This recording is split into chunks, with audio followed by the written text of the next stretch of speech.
क्या लंदन में अटैक होने जा रहा है? दरअसल लंदन में इस वक्त शाम हो रही है, लेकिन पुतिन को लेकर ये शहर इतना घबराया हुआ है कि आज की रात बहुत बेचैनी के साथ गुजरने वाली है।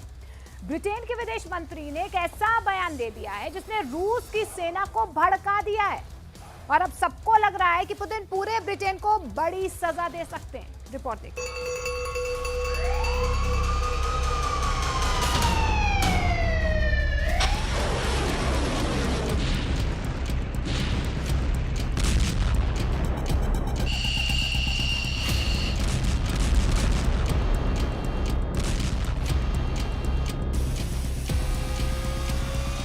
24 घंटों के अंदर यूक्रेन युद्ध पर ऐसे हालात बन चुके हैं कि एक तरफ पुतिन है, दूसरी तरफ नेटो है और अब बीच में वर्ल्ड वॉर के साथ परमाणु धमाके का खतरा सताने लगा है।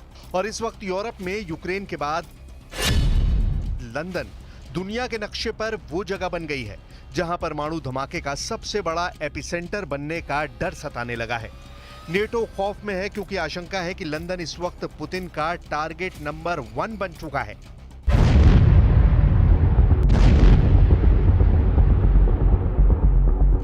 अगर परमाणु बम लंदन पर गिरा तो ब्रिटेन की राजधानी का क्या हाल होगा? लंदन के सेंटर में बम गिरने से 3 किलोमीटर बड़ा आग का गोला सब कुछ जलाकर राख कर देगा।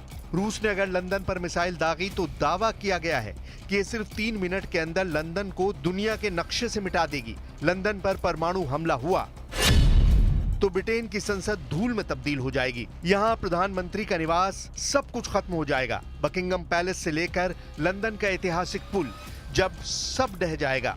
इस हमले में 4 लाख से ज्यादा लोग फौरन मारे जाएंगे, जबकि 9 लाख की आबादी बुरी तरह जख्मी हो जाएगी। यानी उसके तीसरी डिग्री के जलने वाले जख्म होंगे।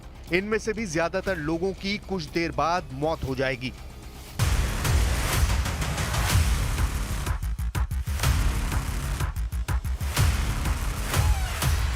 लंदन पर सबसे बड़ा खतरा क्यों मंडरा रहा है, इसे समझने के लिए आपको यूक्रेन ले चलते हैं।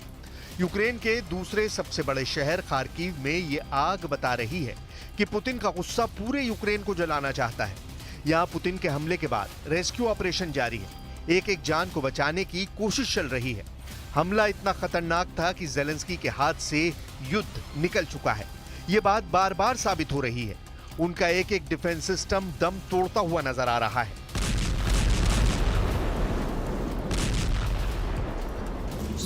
Все повылетало, побежало по тем комнатам с той стороны. Стекол нет, рам нет, ничего нет. 9-й этаж.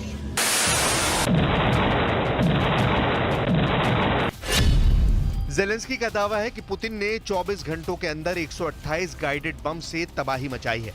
यानी हर घंटे पुतिन 5 से ज्यादा बम यूक्रेन पर फोड़ रहे हैं और ये हमले ज्यादातर खार्किव, सूमे और डोनेस्क में किए जा रहे हैं।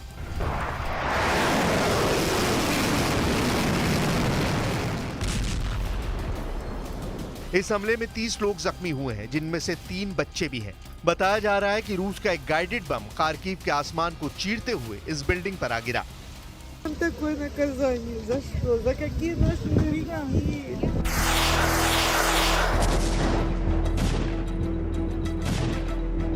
ये बात तो ज़ेलेंस्की भी पूछ रहे हैं कि उन्हें किस बात की सजा दी जा रही है, जबकि युद्ध से तबाही का मंजर रोज खौफनाक होता जा रहा है। रूस और यूक्रेन दोनों अब एक दूसरे की बहुमंजिला इमारतों को टारगेट कर रहे हैं। युद्ध बहुत ही भयानक दौर में पहुंच गया है। Тільки в одному цьому ударі по Харківщині було 4 авіабомби. Одна по Харкову, по будинку, інші 3 по селам Харківської області. Сьогодні ж росіяни били такими бомбами по Сумщині, по нашій Донеччині. Загалом щодобово не менше сотні таких авіаударів. За одну минулу добу 128 керованих авіаударів.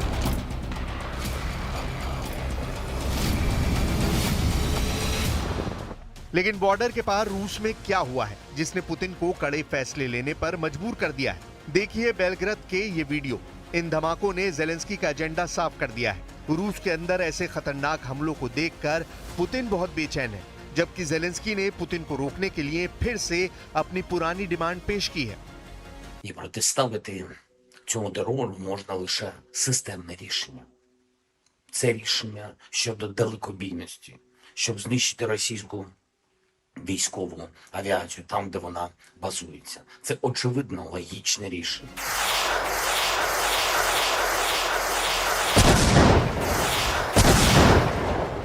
अब जेलेंस्की की इस डिमांड का सबसे बड़ा जवाब वॉशिंगटन डीसी से नहीं बल्कि लंदन से आया है, यानी ब्रिटेन से।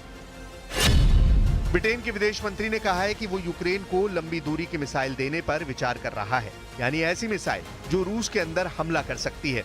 That we've increased spending on Ukraine, $3 billion a year for military equipment for as long as it lasts. They wanted more missiles. We've given them Brimstone missiles, 650.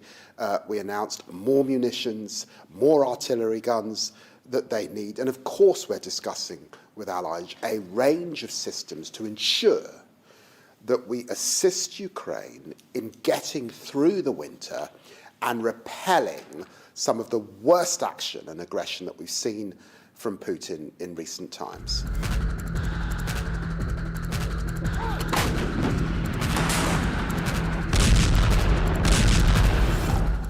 Britain अब रूस के खिलाफ रिस्क लेना चाहता है। वो ऐसा खतरा मोल लेना चाहता है जिसका जवाब पुतिन ने देने का फैसला पहले से ही कर लिया है, और वो इस फैसले का ऐलान दुनिया के सामने कर चुके हैं। Прямое участие. И это уже, конечно, существенным образом меняет саму суть, саму природу конфликта. Это будет означать, что страны НАТО, США, европейские страны воюют с Россией.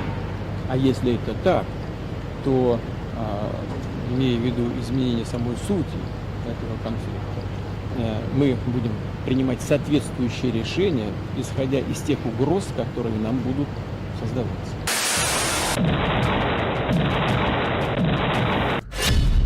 सवाल है कि क्या पुतिन अपनी सबसे खतरनाक मिसाइलों को लॉन्च करेंगे? ये वो मिसाइल हैं जो इस वक्त पूरी तरह एक्टिव है।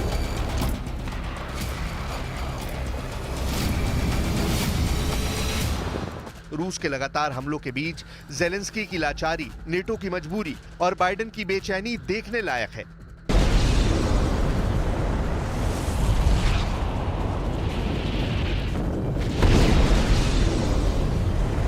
पुतिन की धमकी का मतलब है 96 करोड़ लोगों पर वर्ल्ड वॉर का खतरा। पुतिन ने कह दिया है यूक्रेन को लंबी दूरी के हथियार देकर अब नेटो रूस के खिलाफ सीधी लड़ाई लड़ना चाहता है।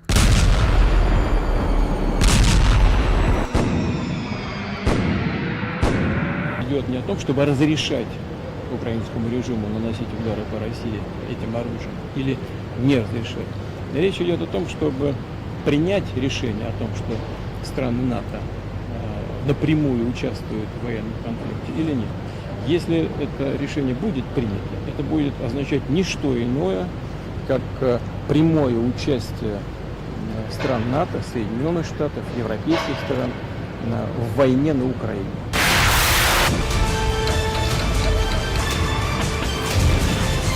रूस के लगातार हमलों के बीच जेलेंस्की की लाचारी, नेटो की मजबूरी और पुतिन पर लग रहे इल्जाम और नेटो पर बड़े हमले की तैयारी वाली बातें, इन सबको समझाने के लिए आपको दिखाते हैं पुतिन का परमाणु तहखाना, जिसमें मोबाइल लॉन्चर वाली स्किंदर मिसाइल है जिसकी रेंज 500 किलोमीटर है। बहुत ही घातक मिसाइल है ये। पनडुब्बी से दागी जाने वाली बुलावा मिसाइल, रेंज 8000 किलोमीटर से भी ज्यादा। RS-36 सैटर्न, जिसे पुतिन का शैतान भी कहते हैं, रेंज सबसे ज्यादा 16000 किलोमीटर। RS-28 सरमत, इसकी रेंज 10000 किलोमीटर से भी ज्यादा।